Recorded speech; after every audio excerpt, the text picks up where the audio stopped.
So guys, ngayon kaya akong dito sa madilim at matahimik na part dito sa bahay namin. Nasa terrace po ako guys. At ngayon ay may kakwento po ako. Hindi po siya nakakatakot pero sad story po siya.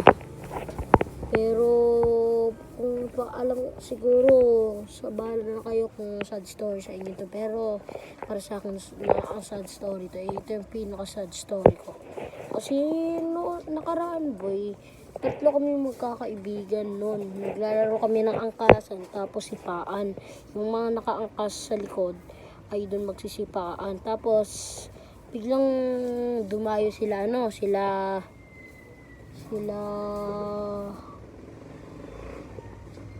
Albert. Tapos nagyaya daw. Tapos sabi daw niya sapakan daw sila nun. Kasi yung kahapon ng gabing yun, nagsapakan daw sila. Kaya gusto daw niya ulit ang round 2. Tapos yun, start na sila. Gulat kami. Bigla sila yung matinding suntukan. Tapos yun, kalmot dito si Dandy, kalmot. Tapos yung kalaban naman ni Dandy, tatlo kami magkakaibigan na. Ako, si Sander, at si Dandy. Tapos, may patak ng dugo si Dandy sa likod. Tapos may sugat pa. Tapos dito may kalmot. Tapos dumudugo. Tapos sabi namin, ay boy, dumudugo yung mukha mo, pati yung likod mo. Tapos, yun. Nung nagtapos niyang bumili si Dandy. Doon muna kami nagtambay bago ng suntukan nila. Doon sila sa kanila Tita Lala dyan sa tindahan na yan sa baba niyan. May tindahan sila dyan. Dyan sa malapit dyan sa bahay namin. Tapos doon kami nagtambay. Tapos bumili muna si Dandy. Tapos nag-meeting kami ng mabilisan lang para hindi kami maabutan. Sinabi namin na layuan natin si Dandy dahil mapapahamak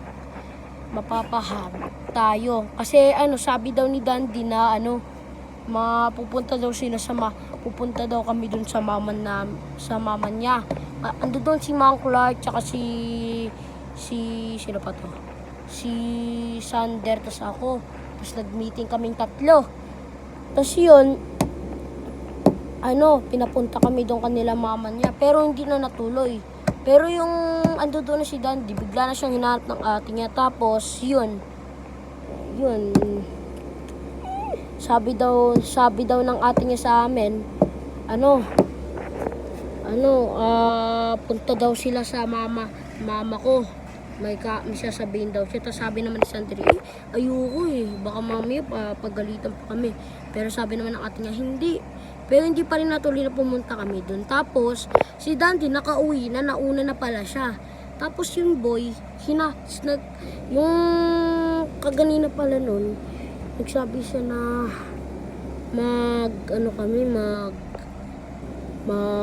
sinungaling para hindi daw siya mapalo at makalabas pa siya. Pero alam naming masama yun, kaya sinabi namin na totoo sa atin niya. Tapos sinabi namin sa atin niya na na nakipagsuntukan po siya. Imbis na sabi daw niya dapat daw mali yung mga sinasabi namin ng kunyarian. Nag-meeting daw kami, pero yung meeting namin, doon naman talaga kami doon. Nasama kami sa suntukan, pero hindi kami nakapagsuntukan, nakita namin. Tapos sabi daw ni Dandy, kunyari daw sasabihin namin kapag kinausap kami ng ate niya, sabihin daw namin sa kanya na magsinungaling kami, kunyari daw bumili kami. Tapos di namin nakita na nagsapakan pala sila Dandy. Kaya may sugat dito, may kalmot.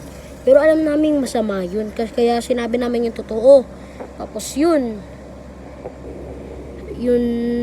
nga. Yung last day na lang yun boys. So nakakalungkot sa akin. Doon nagtatapos. At di na namin nakikita si Dandy. At meron na siyang kapatid na maliit. So yun guys, doon po nagtatapos. Pero may araw din po na binabalikan kami ng mama ni Dandy. Nakita na kami. Tapos nakausap kami na habang tumatambay kami doon. Hindi doon kanila Tita Lala, ay Ninang Lala, hindi doon. Doon sa Sa kabila yung mahabang upuan. At yun, doon kami nagtambay. Tapos biglang lumapit dito yung mama sa amin ni Dandy. Tapos nagulat kami. Tapos kinausap kami ng malinaw. Tapos sabi daw niya,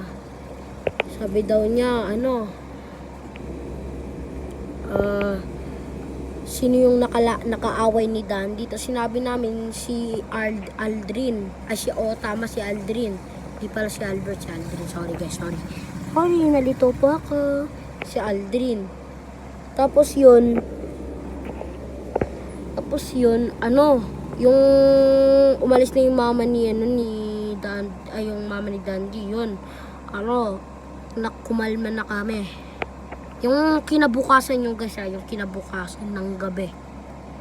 Tapos, yun, doon na naging last day yung pagsasama namin ni Dandy. Pero, yung nakakasama ko pa naman din si Sander.